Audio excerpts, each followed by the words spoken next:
Hey everybody, we're out here in Dallas, Texas. I'm going to show you how to throw some discs on different lines.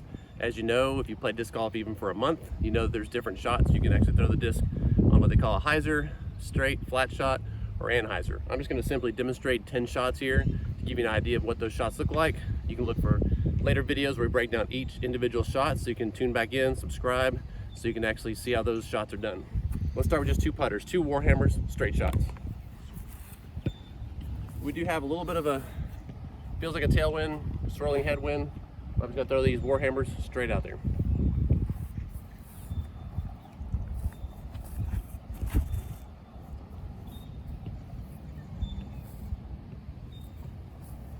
These are important when you throw a putter. You can do a hyzer flip on a putter, but putters are best thrown as a flat shot to get to the basket. That way you don't have to throw right or left and try to get it to come into the basket one way or the other. This is great for tunnel shots, or if you want the disc not to skip off when you get down to the basket.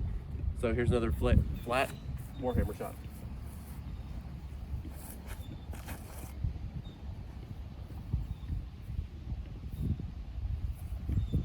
That one's a little bit squirrely, kind of let go of it a little bit late, but you got the idea. It kind of flies straight. Wherever you release it, just kind of stays in that line.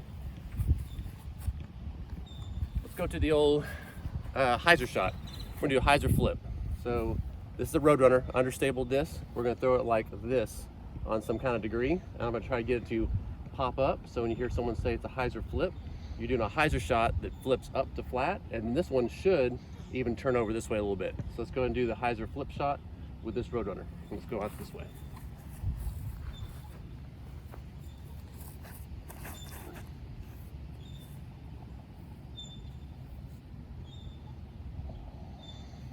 Hopefully you can see that. We'll get more details when we do specific shots and break these things down.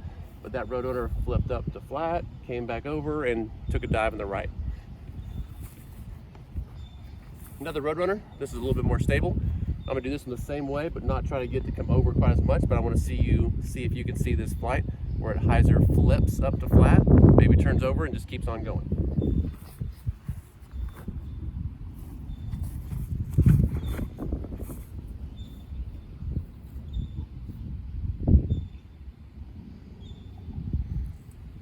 That Roadrunner did pretty much just that. A hyzer flip shot, got down like I wanted it to, threw it a little bit nose up, a little bit too far out there, or too high, but still did what I wanted. The hyzer flipped up to flat, kind of turned over, flew straight, went about 325.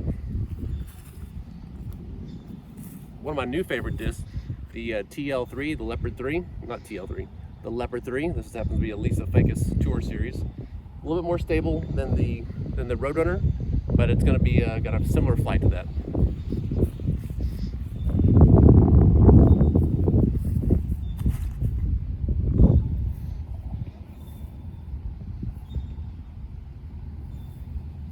I didn't give that one quite as much juice, or enough juice.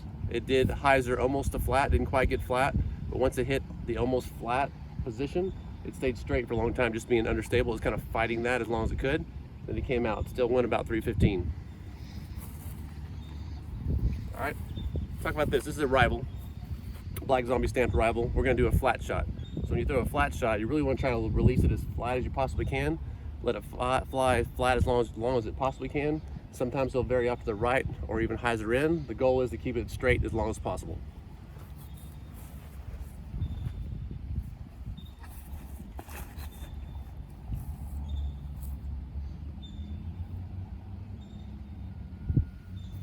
That was pretty good. Hopefully you guys can see this. Like I said, we're gonna have more videos to show these exactly how these flights work.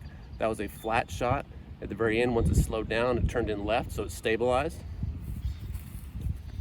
4 discs left. Let's do the flamethrower. This is a big bomber, kind of like a Wraith, a understable destroyer, seasoned Wraith. This is the flamethrower by Black Zombie. Let's throw this a really hard, flat, maybe a baby anhyzer shot, where I'm going to maybe come in a little bit to the right like this, and let it kind of flex out, and then hyzer in at the end.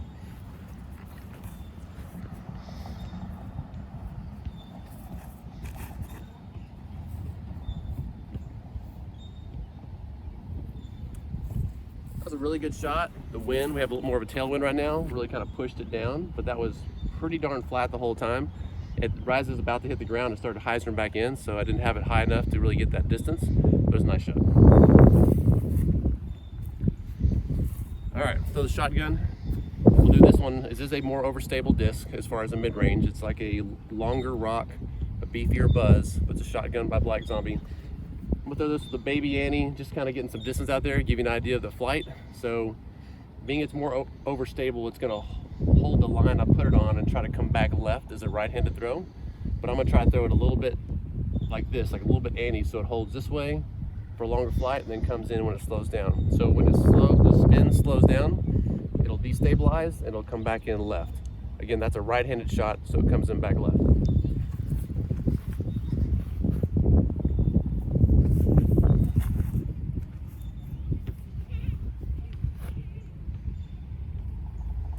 I threw that one pretty flat. I meant to get more anhyzer on it, but it still did what it's supposed to do. We're having a little bit of a crossing head right now.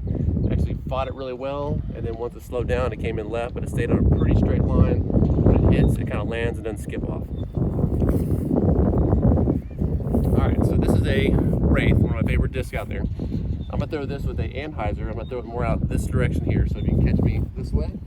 I'm gonna throw anhyzer like this, so you'll see the flight out to the left. Anhyzer meaning the disc is tilted to the right for a right-handed player. So it's going to be coming right as it's stable, and as it destabilizes and slows down, it's going to flex back out and come back in left and come in with a hyzer position. Let's see if you can catch me coming out this way.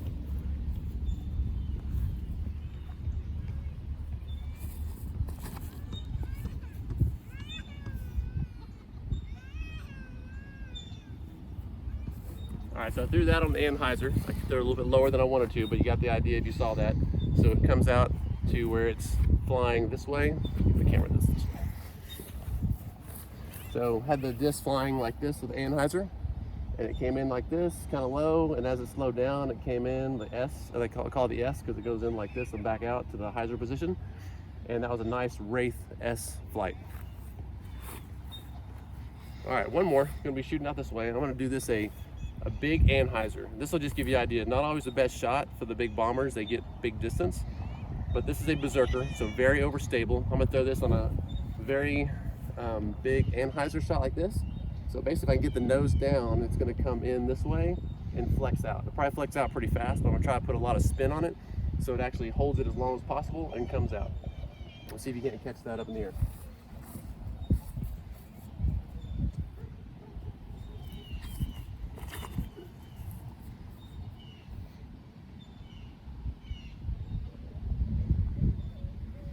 That was a beautiful S shot. I meant to get a little bit higher to give more accentuation to what you're seeing in the flight, but you might have seen that where it actually was anhyzer like this, came in, it instantly started fighting because it's more overstable, and it wanted to come back. So as it started slowing down, it came back out to a flat position, but really it exponentially gets more stable at the end as it slowed down and came back in left and hit the ground. But that's how a lot of people get big bombing distance.